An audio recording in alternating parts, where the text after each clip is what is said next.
Let's look at the limitation of standard array. If you declare a very large array, it can lead to significant memory wastage.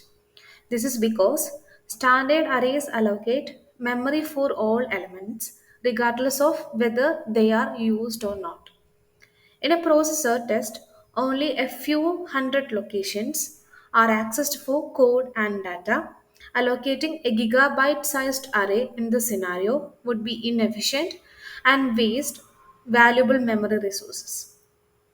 SystemVerilog offers associative arrays as a solution to this problem. Unlike standard arrays, associative arrays only allocate memory for elements that have been assigned values. This means that unused elements in an associative array do not consume memory. The slide illustrates this with a diagram comparing a standard array. So, all these boxes which are shaded is known as the elements, those are consuming the memory.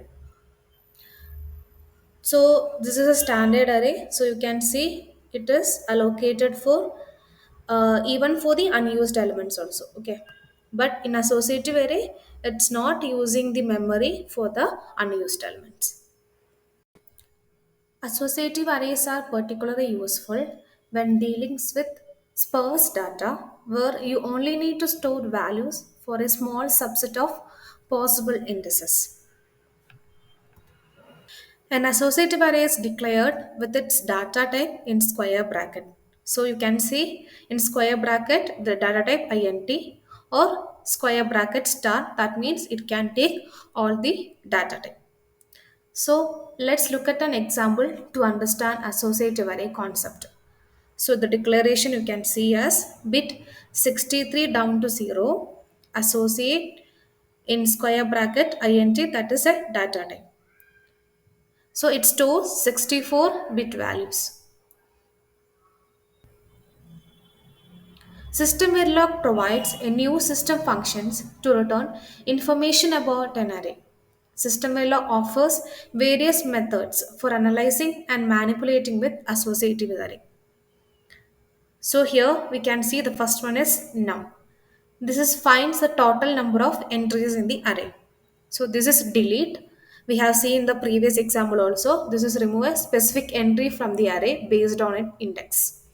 This is exist. That's check if an entry within certain index is present in the array. This one is first, gets the smallest or the first index in the array and assign it to a variable. If the array is empty, it returns 0. Otherwise, it returns 1. Last, gets the largest index in the array and assign it to a variable. If the array is empty, it returns 0. Otherwise, it returns 1. Next, finds the entry with the next larger index than the given index. And it updates the index variable with the index of next entry and returns 1 if found or 0 if not. And if not found, the index remains unchanged. Previous finds the entry with the next smaller index than the given value. It updates the index variable and returns 1 if found or 0 if not. These methods provide ways to count entries, remove entries, check for the existence of entries, find the first or last entry, and navigate through the entries in the array.